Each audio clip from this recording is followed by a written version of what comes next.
Dito naman tayo. COA versus Sara. COA stands by 73.3 million Sara Duterte OBP disallowance. Sabi po ng COA, kami ay apoy na susunog sa iyo. Kami ay apoy na susunog sa iyo.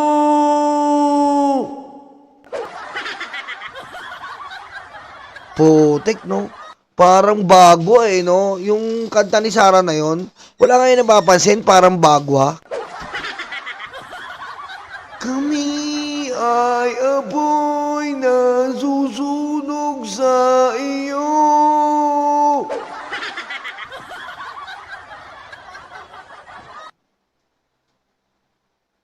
Scary. Aray ko. Diba?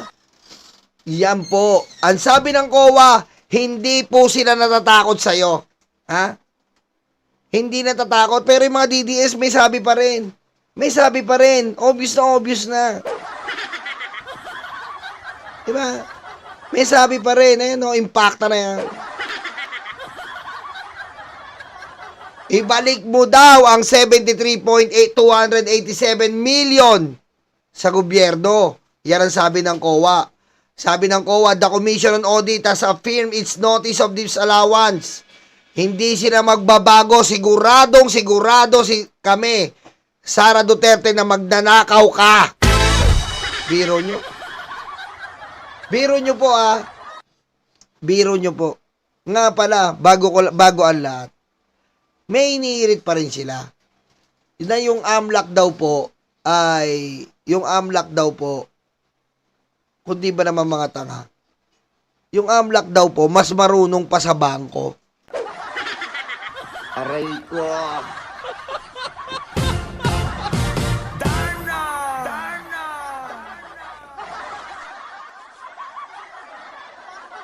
Sabi nila, yung AMLAC kasi mas marunong pa yan sa bangko ni Sara eh.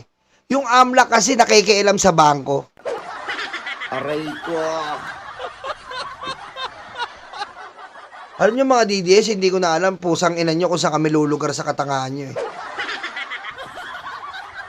Ha? Yung AMLAC, hawak niya ang mga bangko, mga inutil. Ha? Wala kasi kayong pera, mga mahihirap na nagpo-porpis lang kayo eh. Aray ko. Sa bangko, sabihin ko na ba, explain ko ba sa kanila? Bobo naman eh. Ano?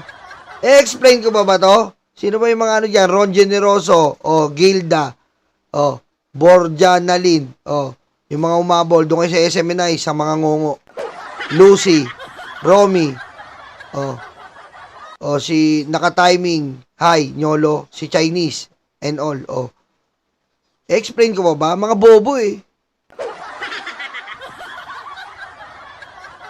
I-explain na natin para rin malaman nito. Magkalaman yung utak, your Filipina page, di ba? Aray ko. Ang AMLAC po, nananahimik yan na departamento. Bawa, nasa isang opisina sila. Ngayon, automatiko, required sila sa ngalan ng batas. King-inan nyo, bobo nyo. Sa ngalan ng batas, inuobliga nila ang mga bangko sa ngalan ng batas. Hindi lang local, international. May mga, limit. Kung sa Pilipinas, ang limit ng bangko ay 500,000. Pag may nagdeposito ng 500,000, nag-withdraw ng 500,000, mag-aalarma ang bangko. Mag-aalarma. Makikita yan ng AMLAC. Wala silang magagawa, ipapasa lang yon. Halimbawa ako, nag-withdraw ko ng 600,000, alarma na yon. Hindi naman, suspicious na yon. Diba? Suspicious na yon. Maire-report yon sa AMLAC. Ngayon, yun nga yung sinasabi ko sa inyo. Tatanungin ka ng bangko, sir, saan mo gagamitin to? Sir, ano po ba negosyo nyo? Sir, ano ba trabaho nyo? Ganun yon. Huwag kayong bobo.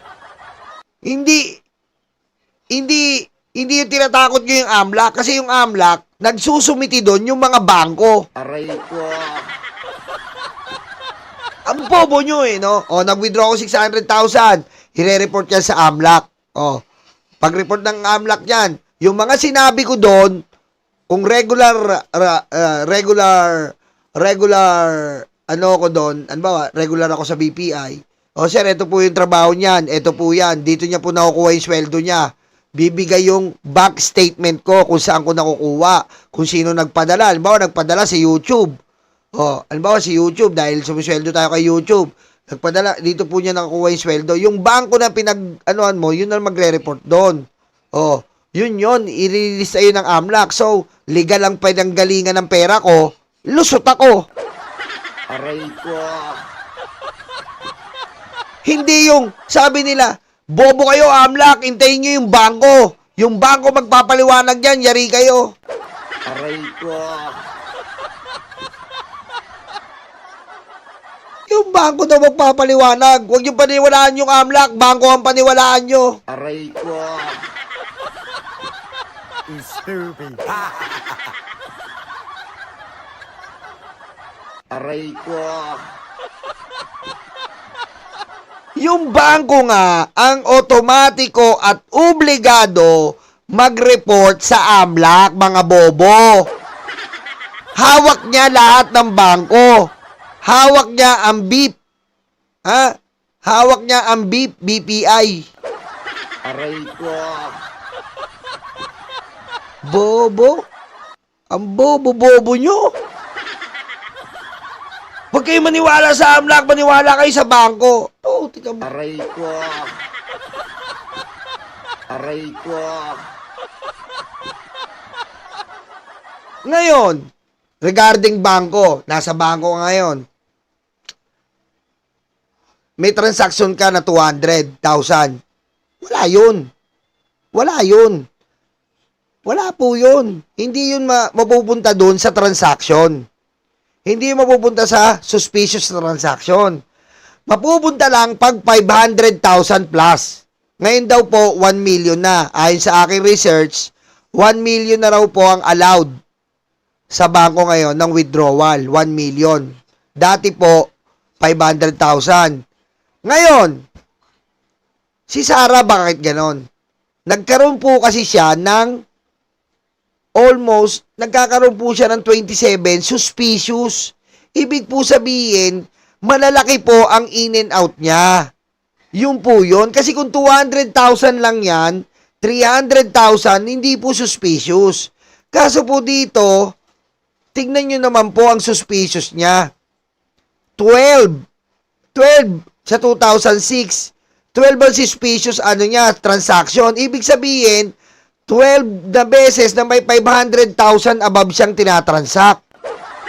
14. Ibig sabihin, 14 beses na may 500,000 siyang above tinatransact.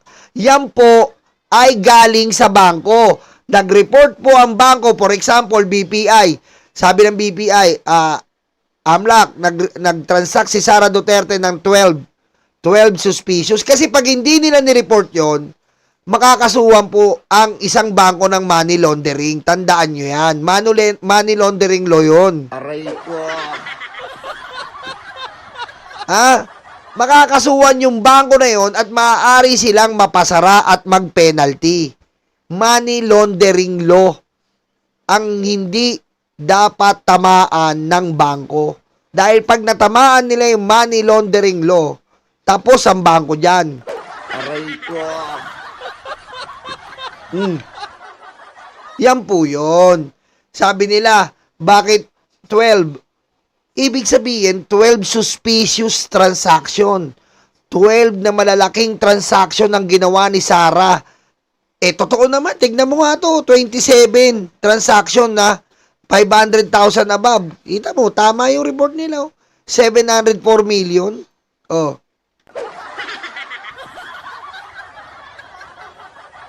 Yan yun. Huwag tayong bobo mga DDS. Mag-aaral tayo ng mag-aaral din kayo ng matematika. Aray ko.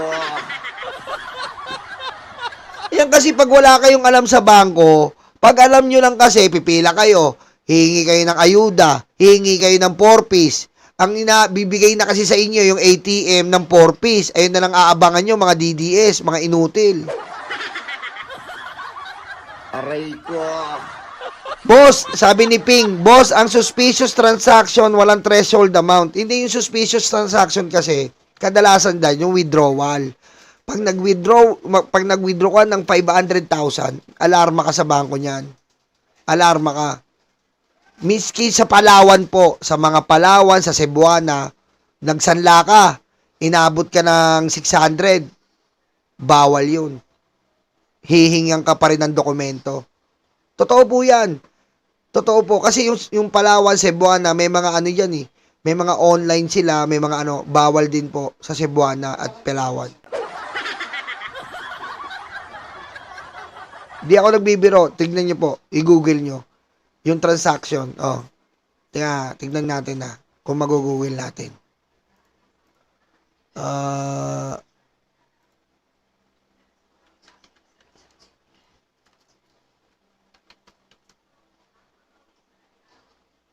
Bank limit. Withdrawal. Oh, yan. In-update na pala. Ito po. In-update na ng Bangko Sentral. Effective March 21 and 2026. Ito lang po yan. In-update na pala nila. Ayan no. 1 million per customer. Ayan po yon. 1 million ngayon. Dati, nung panahon po ng ano, hindi po ganyan. Ngayon, 1 million na raw. Ayan no. 1 million per customer. Withdrawal exceeding this amount requires enhance. Ayan na po. Papasok na dito. Ayan no. Enhance. Kapag nag-exceed ka daw po ng amount, enhanced due diligence, EDD, including, ito yung sinasabi ko sa inyo, identification and documentation of the transaction purpose. Ibig sabihin, pag nag-exceed ka po ng 1 million, hihingan ka na ng dokumento. Ayan po yung sinasabi ko sa inyo. Hihingan ka ng ID mo, anong trabaho mo. Oh. Yan. Nuki, ganun yun. Kaso tayo, wala tayong 1 million per transaction. Aray ko.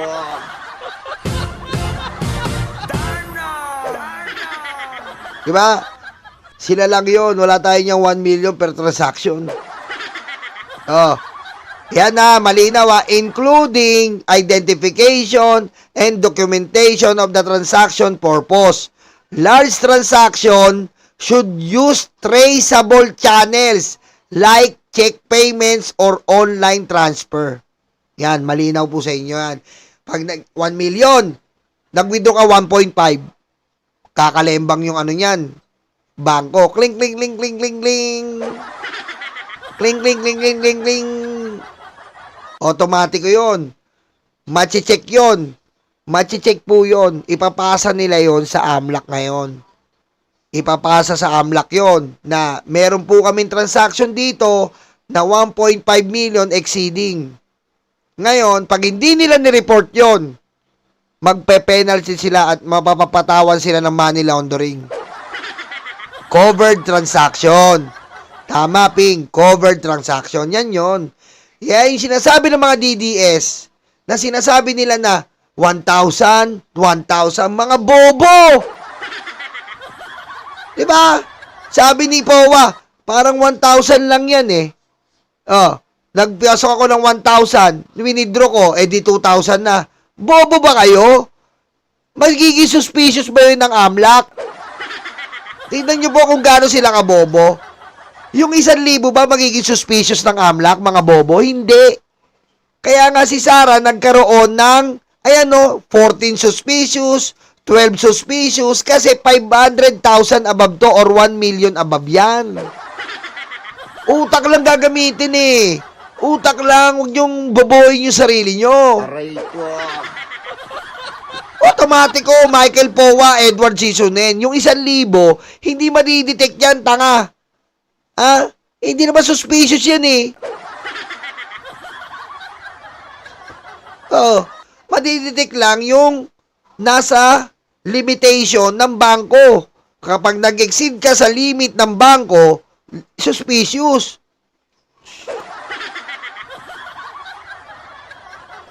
Ayan, malinaw na sa inyo. Mga bobo. Mga bobo ang putik. AMLAC daw, wag paniwalaan, bangko lang. Bobo ang putik ko. Hindi nga nila, alam niyo ba meaning ng AMLAC? Anti-Money Laundering Council. Anti-Money Laundering. Saan ba napupunta yung money? Sa bangko. Ang bobo. Kaya kung saan ba yung mga money? Di ba nasa bangko? Kaya awak niya ang grupo ng bangko. Aray ko. Aray ko. Bobo, no? Ang kulit. Di ba? Di ba? Huwag niyo paniwalaan yung AMLAC, yung bangko. What the Yung mga DDS naman dun sa vlogger, tuwan-tuwa pa sila sa vlogger nila. Oo nga, sir. Di ba tama ako? Sabi pa ng vlogger, di ba tama ako? Bangko ang paniwalaan natin. Kasampot din yung AMLAC Bangko yung paniwalaan natin. Kasampot din yung AMLAC, men. Bangko tayo.